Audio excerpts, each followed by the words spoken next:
I did want to speak about the kill kit. Um, Now, there's been much speculation about what Bridge Guy has underneath his blue jacket as he's walking across the bridge. I had seen that the armchair detective, I saw this months and months ago, had done a drawing or something along those lines where the area up top on Bridge Guy is white. And some people think that's rope sticking out of there. It's really hard to tell, and we're all speculating anyway, but it could be.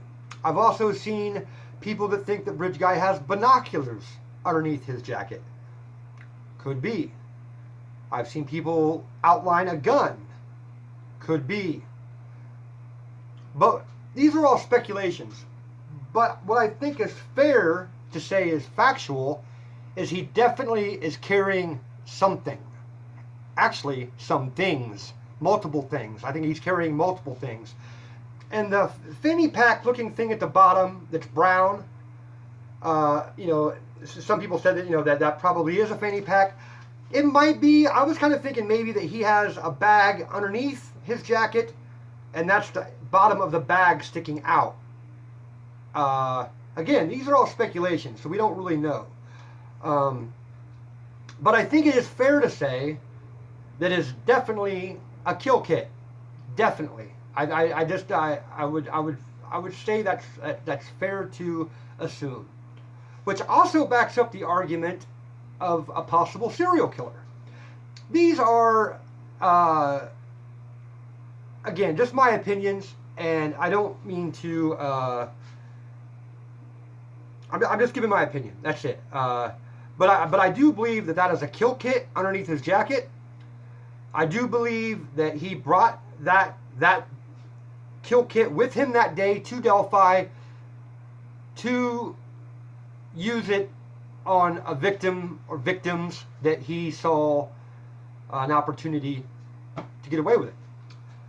These are all more reasons why I think that Bridge Guy is a serial killer. People have asked me what my theory on exactly what happened that day was, and I've bounced. I hate to even tell you, because it's like I change my mind on things often because I'm not really certain. But I will say this, that after the girls went missing and the family was out there searching and they had the police involved, I found it really weird that they never found the girls that night when there were hundreds of people out there looking for them.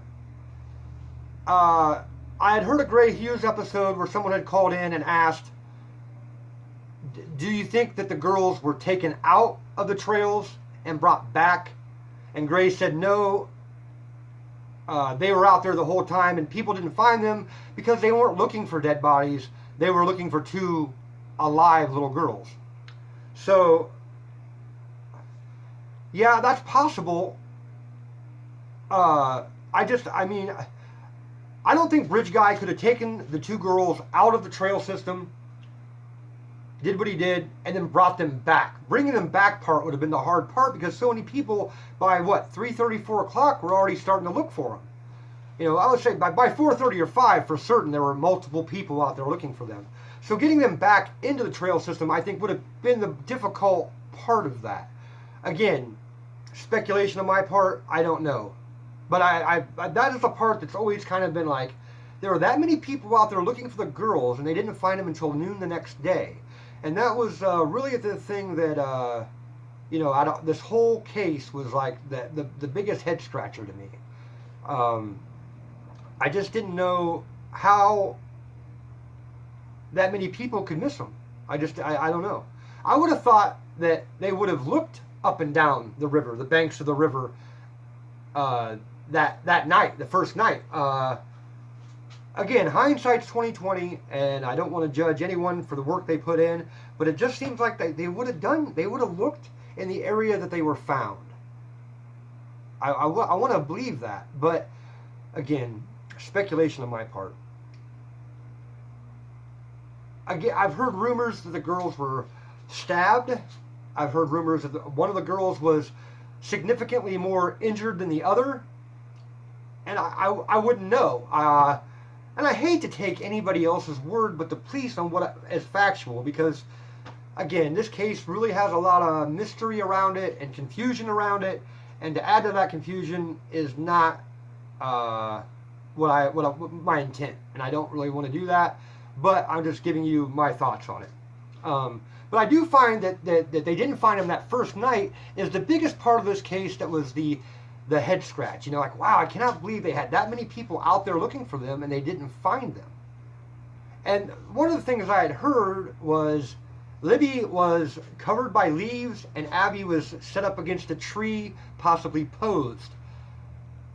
If that is true, then finding them that first night should have been like, you know, stood out like a sore thumb. But again, I wasn't there. I don't know. I'm just throwing out my 2 cents here. I'd like to hear your guys' opinion on that. The first night, why didn't they find the girls? That's what I'd like to know. Why didn't they find the girls the first night? If they were there and not taken out of the trail system and brought back, I want to believe with that many people searching for them, they would have found them. That's my biggest conundrum with this case. I think I've tussled with that so much that I can't really wrap my mind around it. You know, and Gray had said, well, that's because they, you know, weren't looking for dead bodies. They were looking for 2 little girls.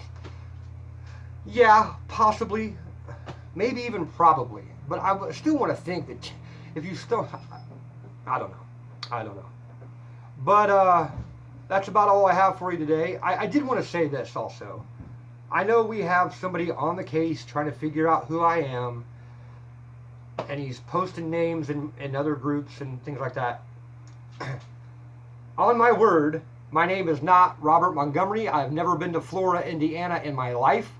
He's way off base. I think there's 11 million people in Indiana. It's safe to say that half of those are men. So let's say, you know, 5.5 million. And in my age bracket, let's bring that down to like another 2 million. So good luck with your 1 in 2 million chance of figuring it out. But yeah, he can spout off names. He's already said I'm Mike Cunningham. Now this Robert Montgomery. And we're going to keep track of how many different times he changes his opinion of who he thinks I am.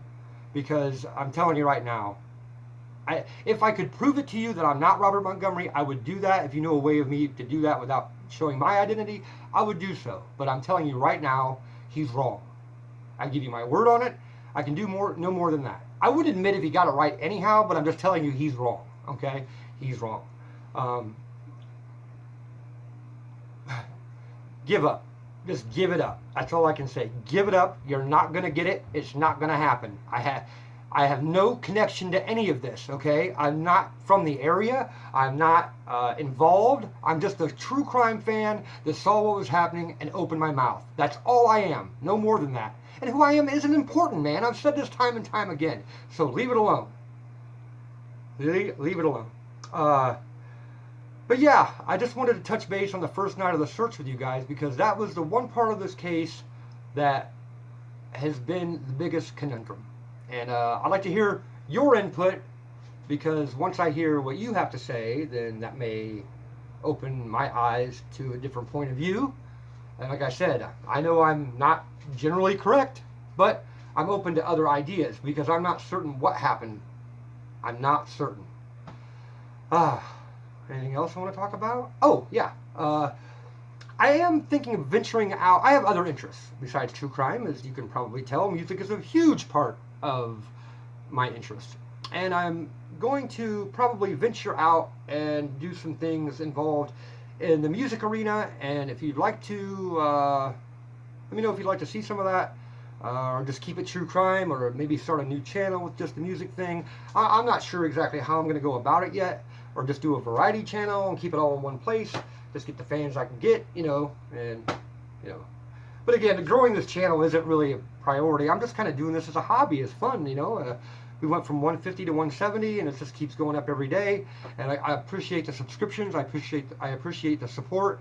I want to do the best I can, keeping it honest, keeping it real, keeping it honorable, keeping it true, and that's That's my goal here. And the guys that have been commenting quite often, Blue Surfer and you guys, I appreciate everything you guys are doing out there.